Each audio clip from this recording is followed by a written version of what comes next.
ಇತ್ತೀಚೆಗೆ ನಮ್ಮ ಸಿದ್ದೇಶಣ್ಣ ಅವರು ಬರ್ತಾ ಬರ್ತಾ ಬರ್ತಾ ಬರ್ತಾ ಯುವಕರಾಗ್ತಾ ಇದ್ದಾರೆ.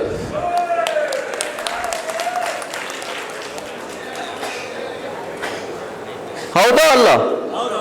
ಹೌದು ಅನ್ನೋರು ಸ್ವಲ್ಪ ಕೈ ಮೇಲೆ ಮಾಡಿ ನೋಡಿ. ನಾನೇ ಸುಳ್ಳು ಹೇಳ್ತೀನಿ ಅಂತ ತಿಳ್ಕೊಂಡಿದ್ದೆ. ಅವ್ರು 74 ತರ ಕಾಣಿಸ್ತಾ ಇಲ್ಲ, 24 ತರ ಕಾಣಿಸ್ತಾ ಇದ್ದಾರೆ.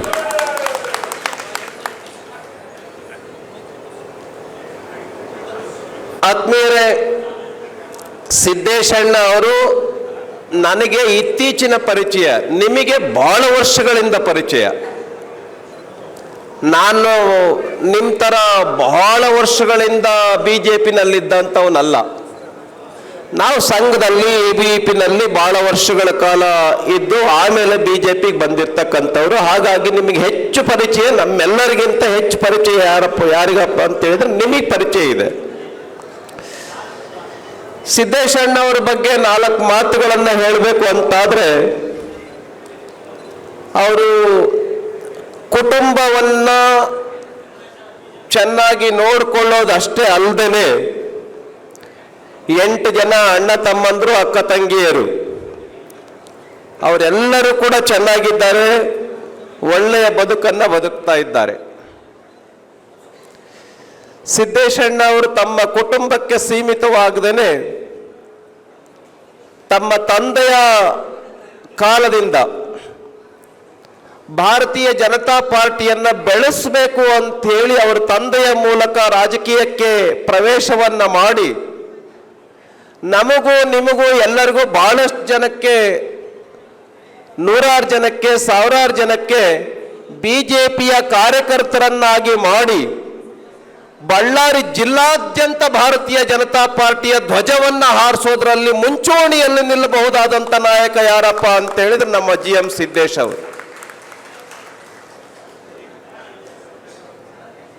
ನಾನು ಅವಾಗ ABP-ನಲ್ಲಿದ್ದೆ.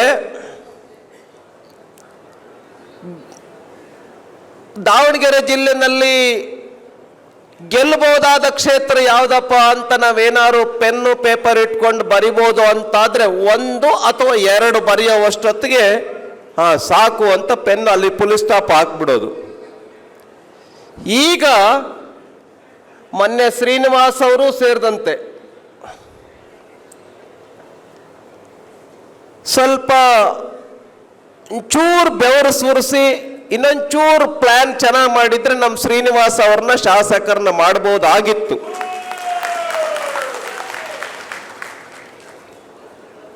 ಅದಕ್ಕಿಂತ ಹಿಂದೆ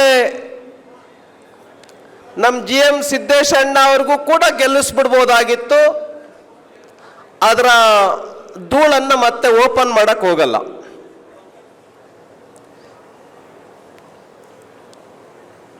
ನಮ್ಮ ಕರ್ನಾಟಕದಾದ್ಯಂತ ಕಾರ್ಯಕರ್ತರು ಬಹಳ ಚಲೋ ಇದ್ದಾರೆ.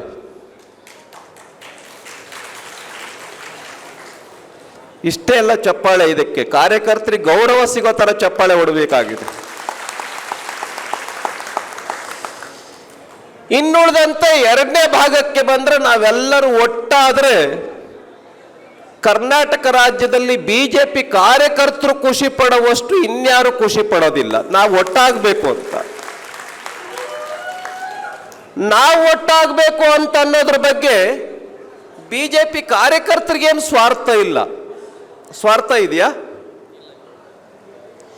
BJP-ಯ ಕಾರ್ಯಕರ್ತರ ಮನದಾಸೆ ಏನಪ್ಪ ಅಂತ ಹೇಳಿದ್ರೆ, ಮನದಾಸೆ ಬೆಳಿಗ್ಗೆ ಎದ್ರೆ ಕಾರ್ಯಕರ್ತರು ಬೇಜಾರಾಗ್ತಾರೆ, ರಾತ್ರಿ ಮಲ್ಕೊಳ್ಬೇಕಾದ್ರೆ ಕಾರ್ಯಕರ್ತರು ಬೇಜಾರಾಗ್ತಾರೆ, ಕೆಲವರು ಅಳ್ತಾರೆ. ಇಲ್ಲಿರೋರು ಅನೇಕರು ಇರಬಹುದು, ಅದರೊಳಗೆ ನಾನೂ ಒಬ್ಬ. ಹಾಗಾಗಿ ಇಲ್ಲಿ ಕುಳಿತುಕೊಂಡಿರ್ತಕ್ಕಂಥ ಕಾರ್ಯಕರ್ತರು ನಾವೆಲ್ಲರೂ ಕೂಡ ಸಿದ್ದೇಶಣ್ಣ ಅವರ ಹುಟ್ಟುಹಬ್ಬದ ಇವತ್ತಿನ ದಿನ ನಾವೇನಾದರೂ ದೇವರಲ್ಲಿ ಒಂದು ಹರಕೆಯನ್ನು ಮಾಡಿಕೊಳ್ಳಬಹುದಾದಂಥ ಒಂದು ಅಂಶ ಇತ್ತು. ಏನಪ್ಪ ಅಂತ ಹೇಳಿದ್ರೆ, ಮತ್ತು ಸಿದ್ದೇಶಣ್ಣ ಅವ್ರಿಗೂ ಬಹಳ ಖುಷಿಯಾಗುತ್ತೆ. ಅದೇನಪ್ಪ ಅಂತ ಹೇಳಿದ್ರೆ, ಕರ್ನಾಟಕ ರಾಜ್ಯದಲ್ಲಿ BJP ಚೆನ್ನಾಗಿ ಆಗಬೇಕು, ಅದಾದರೆ ಸಿದ್ದೇಶಣ್ಣ ಅವರು ಮೊದಲನೇ ಖುಷಿ ಪಡ್ತಕ್ಕಂಥ ವ್ಯಕ್ತಿ. ಯಾಕೆಂದರೆ ಸಿದ್ದೇಶಣ್ಣ ಅವರು ಇತ್ತೀಚೆಗೆಲ್ಲ BJP ಕಾರ್ಯಕರ್ತರು ಬರ್ತಾರಲ್ಲ, BJP ನಾಯಕರು ಬರ್ತಾರಲ್ಲ, ಆ ಥರದ ಕಾರ್ಯಕರ್ತರು ಅಲ್ಲ ಅವರು. BJPಯ ಸಿದ್ಧಾಂತವನ್ನು ಚೆನ್ನಾಗಿ ಅರ್ಥ ಮಾಡ್ಕೊಂಡಿರೋರು, BJPಯ ರೀತಿ ನೀತಿ ರಿವಾಜುಗಳನ್ನು ಚೆನ್ನಾಗಿ ಅರ್ಥ ಮಾಡ್ಕೊಂಡಿರೋರು, ಅಟಲ್ ಬಿಹಾರಿ ವಾಜಪೇಯಿ ಅವ್ರ ಜೊತೆನಲ್ಲಿ ಆತ್ಮೀಯವಾಗಿ ಒಡನಾಟವನ್ನು ಇಟ್ಕೊಂಡು ಮಾತಾಡ್ತಕ್ಕಂಥ ನಾಯಕರಾಗಿದ್ದರು. LK ಅಡ್ವಾಣಿಯವರು, ವಾಜಪೇಯಿ ಅವರು ಇಡೀ ದೇಶದಾದ್ಯಂತ